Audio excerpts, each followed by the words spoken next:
Bueno,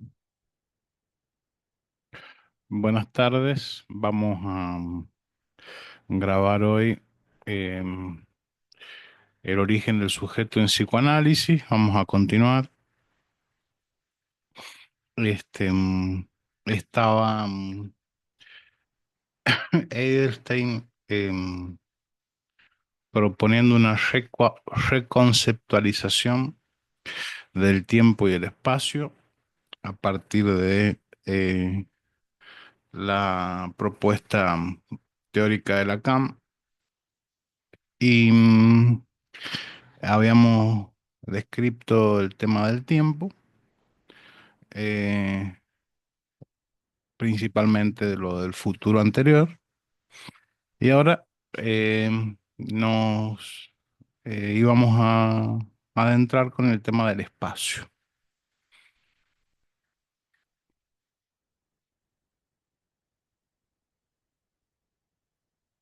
El espacio para Lacan será matemático, el de las superficies topológicas, planteadas como combinatoria bidimensional de puntos, destacando la función del agujero. Bueno, combinatoria bidimensional de puntos es, imagínense ustedes, un plan, ¿no?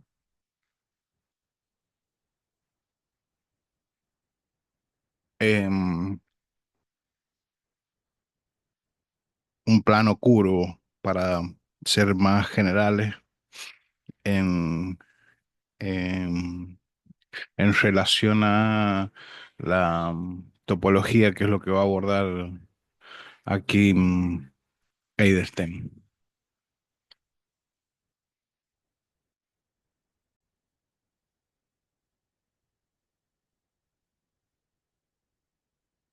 Entonces, con una cita de posición del inconsciente, la estructura de lo que se cierra se inscribe en efecto en una geometría donde el espacio se reduce a una combinatoria.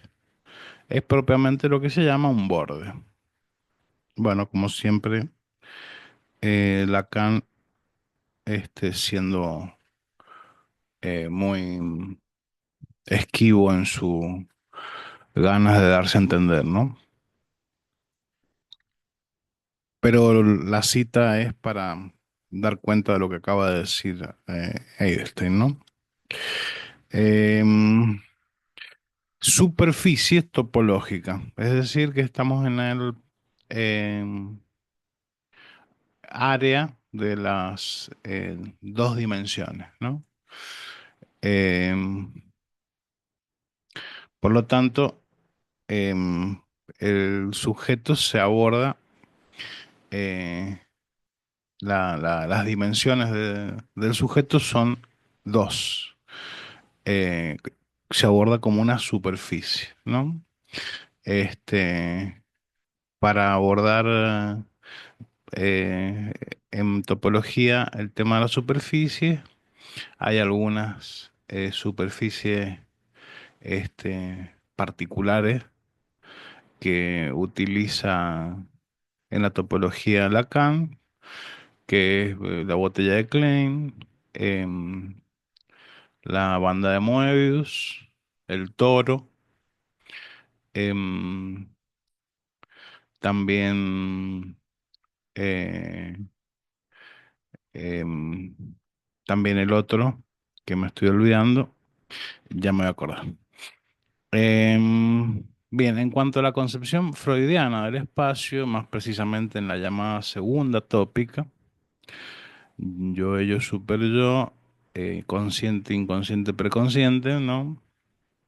Que es la que más se ha impuesto entre los psicoanalistas, cabe afirmar que el aparato psíquico es postulado como tridimensional, como un huevo, e interno al cuerpo natural,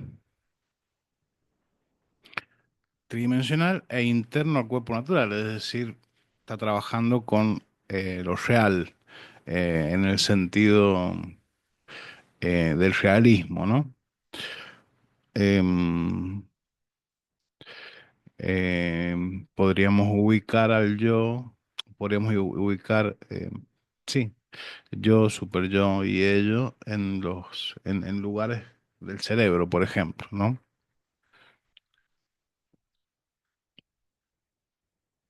Bueno, esta es una gran diferencia entre Freud y Lacan. Em,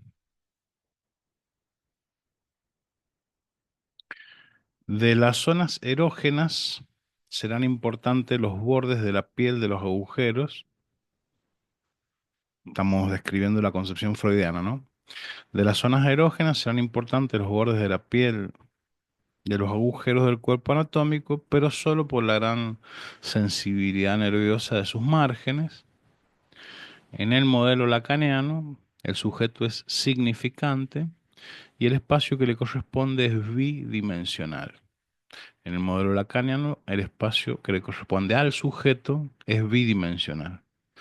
No tiene nada que ver cuando em, nombramos los matemas que integran las fórmulas de la propuesta lacaniana, no tiene nada que ver con ni la tridimensionalidad de los cuerpos del realismo, ni con el cuerpo biológico, ¿no? Ya que en el universo significante rigen solo dos dimensiones, la metafórica y la metonímica, ¿no? Entonces esas serían las dos dimensiones del sujeto. La primera puede representarse de manera vertical y la segunda de manera horizontal. Si nos apoyamos en una forma típica de escritura de las lenguas modernas occidentales, horizontal y de izquierda a derecha, lo que afirmo puede graficarse del siguiente modo. Bueno, aquí había sacado yo unas fotitos, vamos a ver si las encuentro. Voy a hacer una pequeña pausa.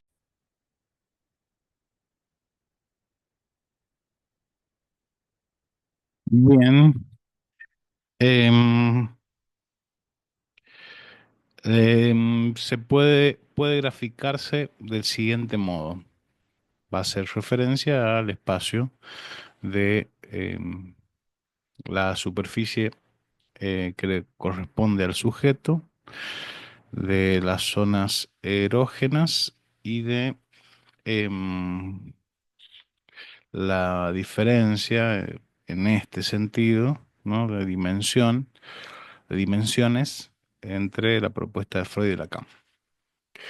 Bueno, em, la primera diferencia, vamos a acercar un poquito, vamos a compartir pantalla, compartir. Bien, pues vamos a acercar un poquito y ponen el eje de las abscisas a la metáfora y el de la ordenada em, a la metonimia, ¿no?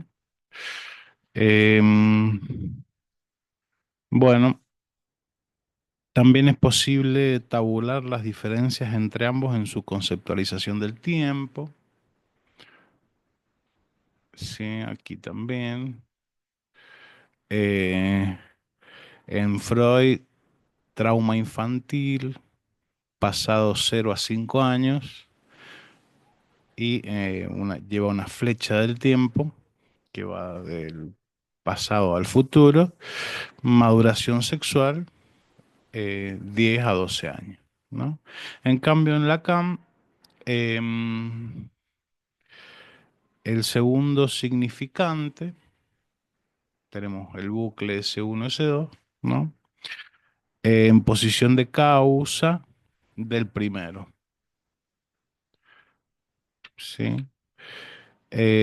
Ninguno se adecua a ser en sí mismo ni pasado ni futuro del otro. Claro, este, aunque si situamos a S2 como causa, ahí sí hay una. ahí sí hay una relación temporal fija que iría al revés, una flecha del tiempo del futuro hacia el pasado. Pero bueno, lo que quiere decir es lo segundo. Ninguno se adecua a ser en sí mismo ni pasado ni futuro del otro. Es el tiempo circular. Entonces, dichas diferencias, activamente ignoradas entre los autores lacanianos, se explicita aún más cuando Lacan propone una revisión crítica de los estadios freudianos, oral, anal, fálico. ¿Mm? Entonces, en Freud, oral, anal, fálico, genital, primero el origen, el último la madurez, ¿no? El origen es el oral, cuando se está amamantando el niño, y el final es la maduración, que tiene que ver con una maduración genital eh, heteronormada, ¿no? En Freud. Con detenciones y retrocesos, ¿sí? En esa línea que va del oral, anal, fálico, genital, hay detenciones y retrocesos, pero siempre sobre una serie cronológica lineal. Claro, lo que debería ser siempre es oral, anal, fálico, genital, solo que a veces se dan detenciones y retrocesos. En Lacan es la imposibilidad de establecer una serie evolutiva entre los cinco objetos y la hegemonía de la línea cerrada.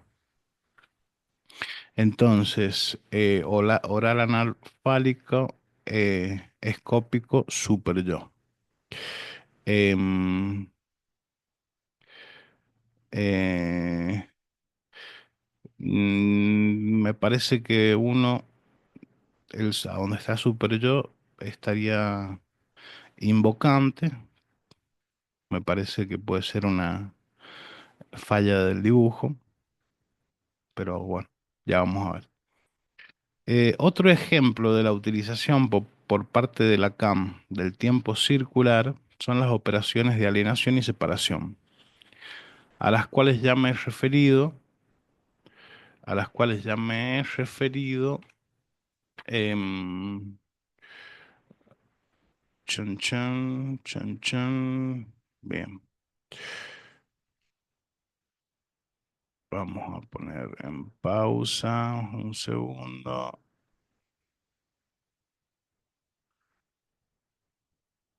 Dejar de compartir.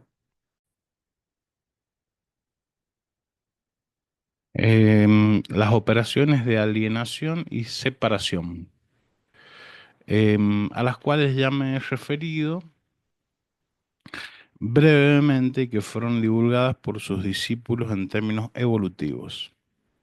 Esto es que primero nacemos alienados al otro y luego debemos separarnos de él para ser nosotros mismos.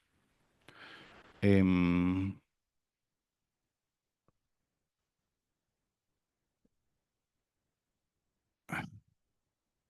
claro, o sea que han sido, según esta lectura de Edelstein, mal divulgadas porque han sido divulgadas en términos evolutivos, tal cual lo planteaba eh, la teoría de Freud. Este,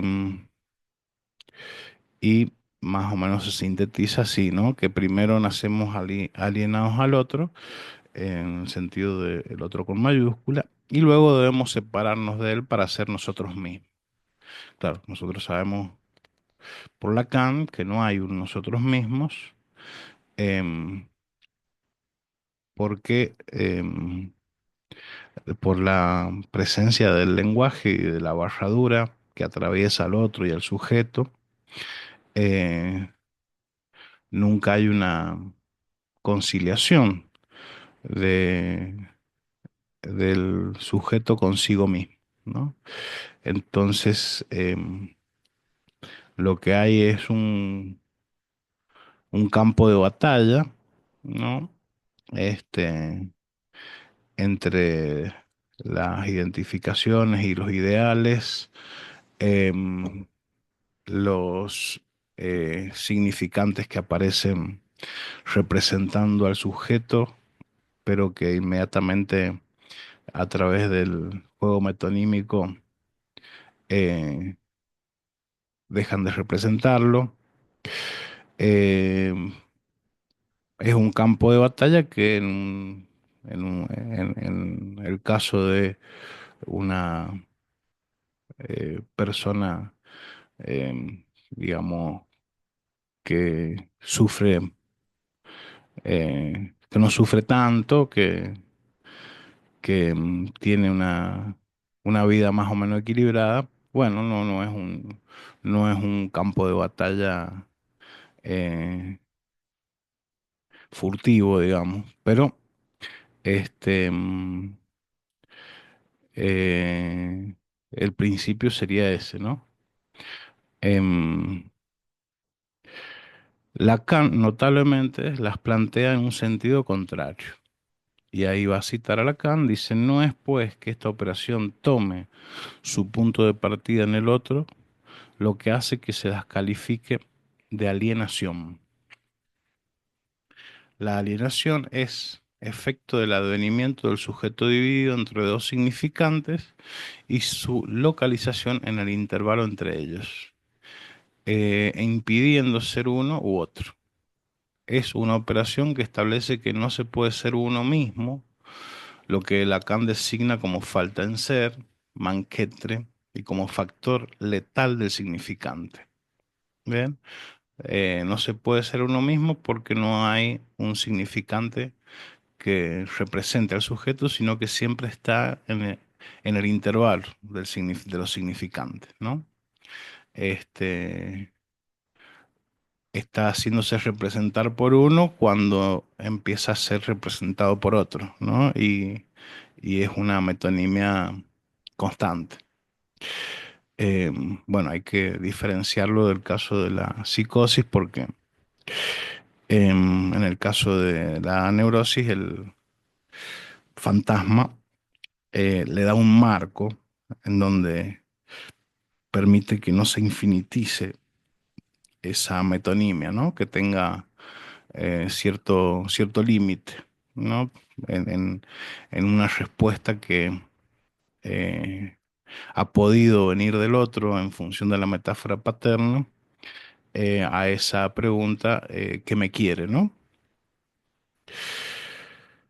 Entonces la alienación es el advenimiento del sujeto en el intervalo de los significantes. Y la separación consiste en la articulación de esa falta en ser, ¿no? Que es el sujeto entre los significantes, falta en ser, con la falta que se manifiesta en los intervalos de toda cadena significante del otro, habilitando la localización del sujeto en este otro intervalo y así la posibilidad de su condición de objeto del deseo del otro. Entonces se vinculan esas dos faltas. Por un lado, la falta en ser del sujeto y por el otro, la falta que se manifiesta en los intervalos de toda cadena significante del otro. ¿Mm? Eso daría por resultado ser objeto del deseo del otro, ¿no? En suma, es el otro el que rescata al sujeto, en oposición a lo que habitualmente se escucha en los ámbitos sí. El tiempo de las dos operaciones es circular, ya que es evidente que no puede haber alienación sin las condiciones impuestas por la existencia del par significante que introducen necesariamente al otro. Entonces el tiempo de las dos operaciones es circular, ya que es evidente que no puede haber alienación, es decir, el advenimiento del sujeto a ese lugar entre los significantes, sin las condiciones impuestas por la existencia del par significante que introducen necesariamente al otro. Claro, para que haya significante tiene que haber otro. ¿M? En ese sentido, en este momento pienso, eh, se hace difícil em, articular, diferenciar esas dos faltas, ¿no? Eh, si los agujeros en la cadena significante del otro es el lugar que viene a ocupar el sujeto eh, entre los significantes, no vería la diferencia de dos faltas que se articulan, sino más bien la presencia de una. Pero bueno, hay que ver qué más aclara. A ver.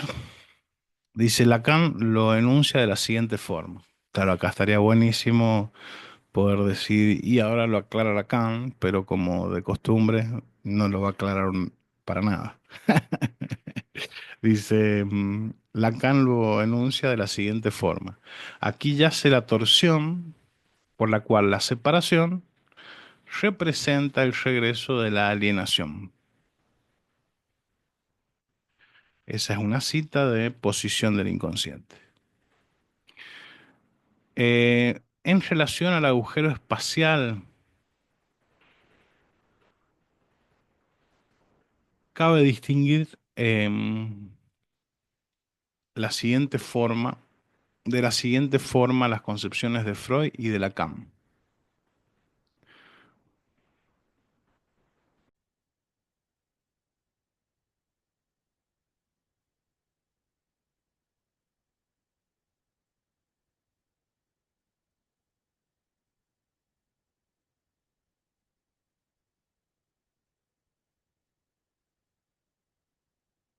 Entonces, tenemos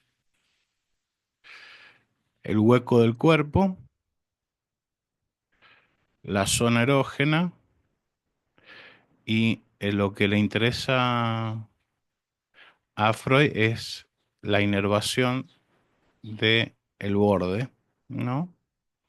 Porque es la zona sensible que es erogeneizada por la persona de los primeros cuidados, ¿no? Cuando el niño es presimbólico, digamos, este, por decirlo de algún modo, seguramente mal dicho. Y en Lacan, la zona erógena, en los agujeros del cuerpo, tiene que ver con el agujero y no con la inervación del borde, ¿no? Para Freud, se trata de la piel fuertemente inervada de los bordes de los orificios corporales, mientras que Lacan se refiere a la función del agujero, que instala en el cuerpo anatómico el bucle significante. La función del agujero que instala en el cuerpo anatómico el bucle significante, ¿no? Entonces, hay un agujero entre los significantes donde se aloja el sujeto,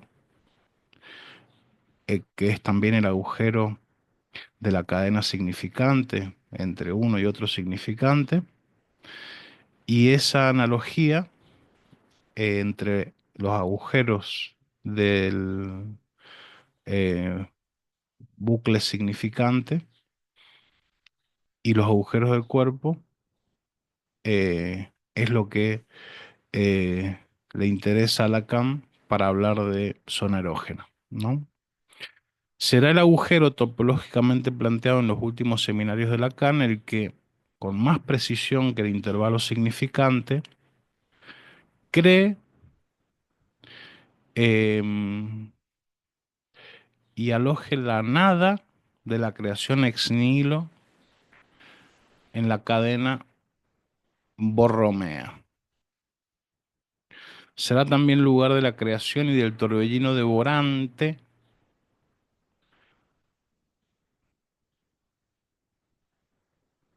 em, de las sustancias materiales. El agujero cumplirá tanto la función del lugar donde existen el sujeto, el otro y el objeto A,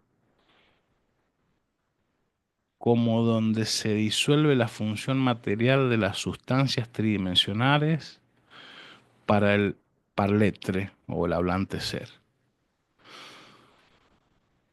Em, a partir de la utilización de la cadena borromea, los modos de gozo, gozo, el gozo del otro y el goce fálico residirán también en los agujeros, lo que impide suponerlos como goce de la sustancia corporal. Claro, porque lo que le interesa a Lacan son los agujeros y no los bordes, nada que tenga que ver con esa, esa tridimensionalidad del cuerpo, ¿no? Retrocedo sobre mis pasos, dice Edelstein, para hacer algunas aclaraciones adicionales sobre el tiempo. A partir de su seminario dedicado a la transferencia, Lacan plantea em, en forma totalmente articulada a lo anterior, em, Lacan plantea en forma totalmente articulada a lo anterior que para el orden de la lengua es necesario sostener un origen sincrónico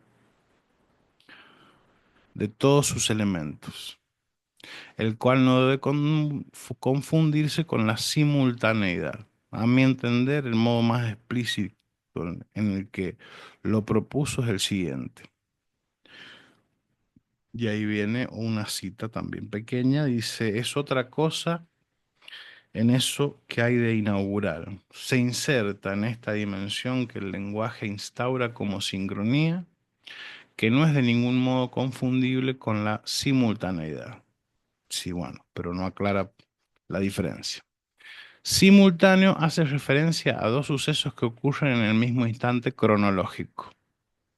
Sincrónico es una abstracción que da cuenta del tiempo del origen de toda lengua, o mejor dicho, del conjunto significante, para decirlo en términos de su modelo, e indica que toda la estructura ya está ahí desde el comienzo, con lo que le falta y le es imposible. Claro, o sea que la diferencia entre los significantes actuando de manera simultánea o de manera sincrónica sería que de manera simultánea no podrían actuar porque estarían todos presentes a la misma vez en un mismo momento cronológico y no se podría hablar. Imagínense eh, todos los significantes de la lengua eh, así presentes, ¿no? En un mismo momento. Entonces la sincronicidad habla de la presencia de la estructura, ¿no? Están todos los significantes presentes, no en un mismo tiempo cronológico, sino presentes estructuralmente, ¿no? Em, es una abstracción que da cuenta del tiempo del origen de toda lengua, o mejor dicho, del conjunto significante, para decirlo en los términos de su modelo, e indica que toda la estructura ya está ahí, la estructura, desde el comienzo, con lo que le falta y le es imposible. Dicho tiempo, es preciso aclararlo, no admite ser cronologizado o fechado. Claro, esto es hacerlo coincidir con lo que marcan los relojes o los calendarios. Esto también, ya más adelante lo va a decir, tiene que ver con la idea de eh, la lengua desde siempre y las lenguas se crearon a sí mismas, ¿no? Lacan rechaza la posibilidad de que exista primero un significante al cual se le agrega un segundo y posteriormente los otros. Em, tal como puede leerse con claridad en las citas que se hallan en la primera tabla del texto, las de los seminarios 17 y 18. Lacan sostiene que la sociedad de significantes es condición necesaria La sociedad de significantes es condición necesaria para el nacimiento y el rechazo del S1. El lenguaje para el rasgo unario y el juego significante para el gozo. En la escritura y la diferencia, vamos a ver dónde vamos a hacer un puntito acá. Bueno, pero tengo tiempo. En la escritura y la diferencia, Jacques Derrida propone la misma lógica temporal para su noción de estructura a la que caracteriza como no teniendo centro, origen ni fin. Y aclara, al igual que Lacan, que la misma requiere ser planteada ya siempre allí. Sin embargo, solemos creer que em, una cita eh, de Kapuscinski del libro Viajes con Heródoto, y dice, sin embargo, solemos creer que, ¿de dónde ha salido toda esa alfabético-lingüística torre de Babel? ¿Cómo nace un alfabeto? Tiempo A, en sus mismísimos comienzos, debió de haber partido de algún signo. Alguien dibujó un signo para recordar algo, o para transmitir ese algo a otros, o para conjurar un objeto o un territorio. ¿Por qué? ¿Por qué ese primer ser, primero en todas las culturas, al querer describir una flor, tira una línea vertical, otro traza un círculo y el tercero dos líneas y un cono? Kapuscinski sostiene una legalidad generalmente aceptada, contraria a la propuesta por Lacan, que pretendo desarrollar. En la cita anterior se observa con facilidad que la lógica del primer signo requiere a su vez de un primer ser. Para justificar la posición de Lacan es necesario llevar a cabo una argumentación harto meticulosa y cuidada.